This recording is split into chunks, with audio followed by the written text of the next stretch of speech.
Vous êtes sur Midi 1, merci de nous rester fidèles et soyez les bienvenus dans ce nouveau numéro de l'invité de la rédaction.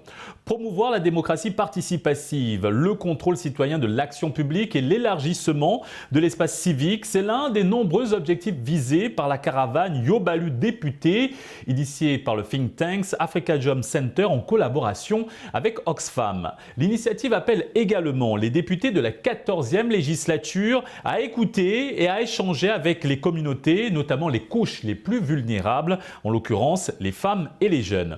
Pour avoir un éclairage, nous sommes avec Ibrahima Mbodj, chargé de programme au think tank Africa Jom Center. C'est un plaisir de vous recevoir sur ce plateau. Merci beaucoup, Michel. Alors, qu'est-ce qui a motivé le lancement de cette caravane citoyenne qui doit sillonner les régions du Sénégal? Bonjour, Michel. Merci pour l'invitation. Je suis honoré d'être présent sur ce plateau aujourd'hui. J'aimerais aussi au passage saluer les téléspectateurs et aussi tous ceux qui nous suivent en Afrique et à travers le monde. Le projet Yóbálú Députés s'inscrit dans la perspective des élections législatives de juillet 2022 et ciblait 3 régions, la région de Kolda, la région de Saint-Louis et la région de Dakar. C'est un projet pensé conjointement par Africa Jom et Oxfam Sénégal et qui visait et qui s'inscrit et qui s'étale sur 2 phases. La première phase consistait à organiser des rencontres débats avec d'une part les coalitions, les différentes coalitions et aussi les communautés. Donc l'objectif était de créer une synergie entre communautés et entre candidats pour que chacun puisse s'exprimer aussi bien du côté des candidats que du côté des communautés. Mais la parole était prioritairement donnée aux communautés pour qu'ils puissent exprimer leurs doléances, leurs attentes vis-à-vis des députés, mais aussi pour que d'autre part aussi les députés puissent prendre en charge les doléances des communautés pour l'inscrire dans le programme, pour porter ça à la nouvelle 14e législature. Quelle est son importance à la veille du scrutin législatif? Son importance réside surtout dans le climat de paix et de transparence créé. Donc, comme on a l'habitude de le constater au Sénégal, souvent le contexte électoral est émaillé de violence. Donc, pour parer à toute éventualité, le projet Yóbálú Députés essaie de créer un climat de paix, de transparence, mais aussi de redevabilité.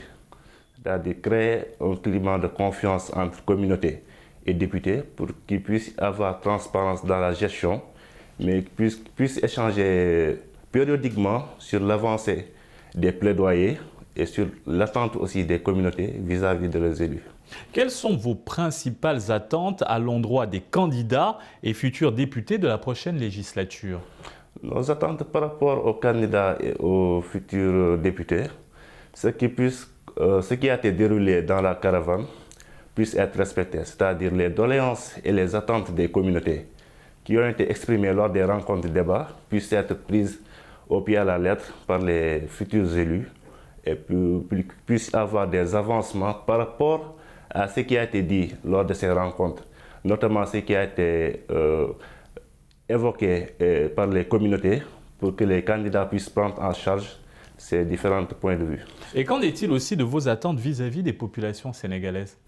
Vis-à-vis des populations sénégalaises, le think tank Africa Jom et Oxfam attendent plus de ces populations qui puissent retenir leurs pulsions et qui puissent respecter, quel que soit le vainqueur à l'issue du scrutin au soir du 31 juillet, qui puissent respecter la décision des urnes.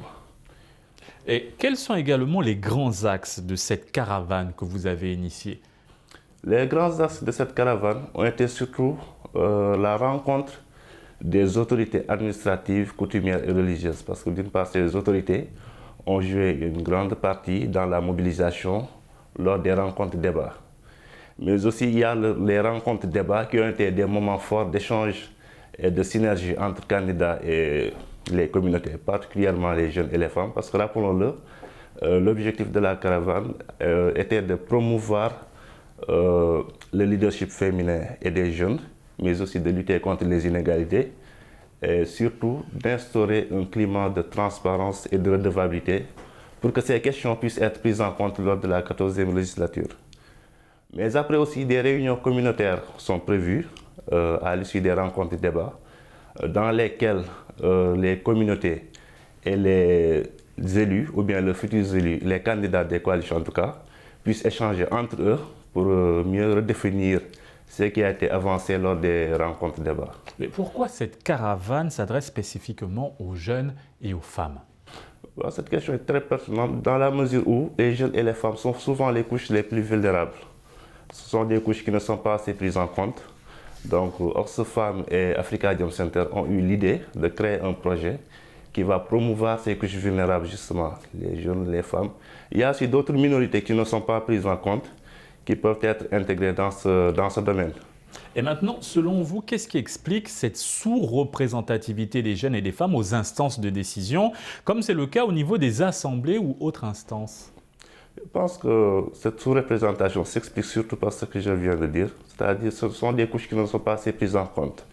Alors que dans une démocratie représentative, toutes les couches doivent être prises en compte pour avoir une meilleure représentativité, mais aussi pour avoir une meilleure audience internationale et donner une bonne image de notre démocratie. Alors, comment œuvrez-vous dans ce sens au niveau de Africa Jom Center et de votre collaboration avec Oxfam?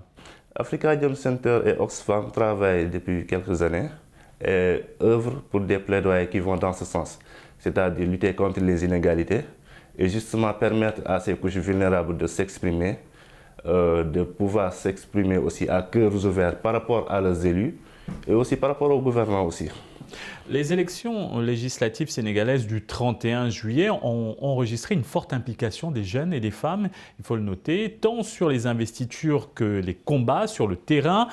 Quelle lecture en faites-vous au niveau d'Africa Jom Center?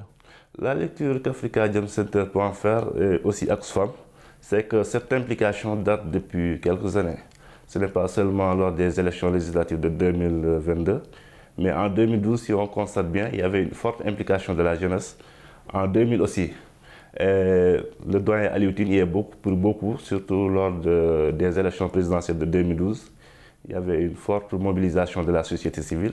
Et je pense que c'est cette tradition qui est en train de se perpétuer, avec la jeunesse notamment qui est en train de reprendre le flambeau pour créer un garde-fou des normes démocratiques qui ont été érigées dans ce pays. Quelle appréciation faites-vous globalement du déroulement de la campagne électorale pour les législatives au Sénégal? Jusqu'ici, la campagne électorale s'est déroulée un peu dans la stabilité et dans le calme aussi. Il n'y a pas de faits notoires de tension et de violence qui ont été énoncés. J'espère que c'est ce climat qui va continuer jusqu'au soir du 31 juillet où les bureaux de vote vont livrer leur verdict. Votre caravane Yobalou, député, va sillonner les régions du Sénégal, mais qu'en est-il des échanges que vous allez mener avec les acteurs locaux et les populations locales? Les acteurs locaux et les populations locales constituent le centre même du projet, comme notamment les jeunes et les femmes, puisqu'ils sont appelés à s'exprimer. L'importance même du projet, c'est que ce projet cherche à se démarquer des sentiers battus, comme on a l'habitude de le voir avec les meetings traditionnels politiciens. Mais Africa Jom et Oxfam cherchent à en fait se démarquer de ce chemin pour créer un cadre convivial où les jeunes, les femmes et les couches vulnérables vont s'exprimer librement pour pouvoir se regarder dans les yeux avec les candidats pour pouvoir librement exprimer leur opinion, mais aussi leurs attentes. Justement, en parlant de se regarder yeux dans les yeux avec les candidats, vous avez organisé récemment un face-à-face entre des candidats et les communautés. Qu'en est-il et quelles sont les différentes thématiques qui ont été abordées lors de cette rencontre? Et il y en aura plusieurs, j'imagine. Oui, tout à fait. Il y a plusieurs thématiques qui ont été abordées, notamment 3 thématiques fondamentales. La première thématique est liée aux enjeux économiques. La seconde thématique est liée aux enjeux services sociaux de base. Et la troisième thématique portait sur la politique et la citoyenneté, les enjeux politiques et la citoyenneté particulièrement. Merci Monsieur Ibrahima Mbodj pour cet éclairage. Nous rappelons que vous êtes chargé de programme au think tank Africa Jom Center. Merci beaucoup, monsieur, pour l'invitation. Et merci à vous d'avoir suivi cette émission. Très bonne suite des programmes sur Média.